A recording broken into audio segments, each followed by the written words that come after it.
নমস্কাৰ বন্ধু বান্ধৱীসকল আজি আমি আলোচনা কৰিম হায়াৰ সেকেন্ডাৰী ফাইনেল ৰিজাল্টৰ সম্পৰ্কত এই সম্পৰ্কত শিক্ষামন্ত্ৰী মহোদয় আৰু মুখ্যমন্ত্ৰী মহোদয় শেহতীয়া বক্তব্যৰ বিষয়ে আমি আলোচনা কৰিম আপোনালোকে নিশ্চয় গম পায় যে সামাজিক মাধ্যমত বিভিন্ন সময়ত বিভিন্ন উৰা বাতৰি তেওঁলোকে বহুতে প্ৰকাশ কৰি আছে কিন্তু এই ক্ষেত্ৰত শিক্ষামন্ত্ৰী মহোদয় তেখেতৰ স্থিতি স্পষ্ট কৰিছে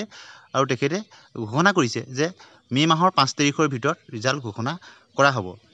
গতিকে শিক্ষামন্ত্ৰী মহোদয়ৰ শেহতীয়া বক্তব্য আৰু মুখ্যমন্ত্ৰী মহোদয়ৰ শেহতীয়া বক্তব্যৰ পৰা আমি কি গম পাওঁ প্ৰথমে আপোনালোকে শিক্ষামন্ত্ৰী মহোদয়ৰ বক্তব্যটো শুনি লওকচোন তাৰ পিছত আপোনালোকে নিশ্চয় গম পাব যে আগন্তুক 2-3 দিনত ৰিজাল্ট দিয়াটো সম্ভৱনে প্ৰথম সপ্তাহটো খুব বেছি দেৰি হলে আৰু 5 মে মানলৈকে যাব তাৰ ভিতৰত ঘোষণা হৈ যাব মই এই মাহৰ ভিতৰত নহলেও মে মাহৰ প্ৰথম সপ্তাহৰ ভিতৰত আমাৰ ফলাফল ঘোষণা হ'ব মে মাহ আপোনালোকে নিশ্চয় গম পালে যে শিক্ষামন্ত্ৰী মহোদয়ে স্পষ্টভাৱে কৈছে যে খুব বেছি দেৰি হলে মে মাহৰ 5 তাৰিখৰ ভিতৰত গতিকে আজি হল 1 মে গতিকে আজিটো বন্ধ গতিকে আজি ৰিজাল্ট দিয়াৰ কোনো কথা তেনেকৈ সম্ভৱ নহয় কিয়নো ইতিমধ্যে সময় পাৰ হৈ গৈছে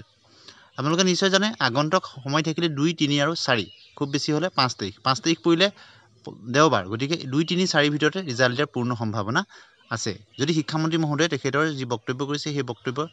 মতে আগন্তুক 3 দিনৰ ভিতৰত অৰ্থাৎ কালিলৈও দিব পাৰে পৰহিলৈও দিব পাৰে বা 4 তাৰিখো দিব পাৰে অৰ্থাৎ আগন্তুক 2-3-4 মেৰ ভিতৰতে ৰিজাল্ট দিয়াৰ পূৰ্ণ সম্ভাৱনা আছে শিক্ষামন্ত্ৰী মহোদয়ৰ বক্তব্যৰ ফালৰ পৰা এই সম্পৰ্কত ৰিজাল্টৰ সম্পৰ্কত কিছুদিনৰ আগতে মুখ্যমন্ত্ৰী মহোদয়ে তেখেতৰ বক্তব্য আগবঢ়াইছিলে তেখেতেনো কি কৈছিলে আপোনালোকে এবাৰ শুনি লওক জালু কোনোবা এটা দিনত ৰাতিপুৱাই আমি খবৰ এতিয়া আমি মেট্ৰিক আৰু হায়াৰ সেকেন্ডাৰী পৰীক্ষাৰ আগতে আমি ল'ৰা ছোৱালীক জনাব খোজা নাই কাৰণ ল'ৰা ছোৱালীয়ে গোটেই দিনে ৰাতিয়ে টেনচনত থাকে আৰু এইটো ল'ৰা ছোৱালীৰ স্বাস্থ্যৰ কাৰণে ভাল নহয় সেইকাৰণে হায়াৰ সেকেন্ডাৰী ৰিজাল্টটো কোনোবা এটা দিনত ৰাতিপুৱাই আমি খবৰ দিম আৰু মোবাইলতে ৰিজাল্ট থাকিব গতিকে স্কুলত আহিবও নালাগে মোবাইল এপতে ৰিজাল্ট চাব পাৰিব শিক্ষা ব্যৱস্থাৰ সংশোধনী বা যেটো আমি এটা সংস্কাৰৰ কামত লাগি আছো সেই সংস্কাৰৰে ই এক উদ্দেশ্য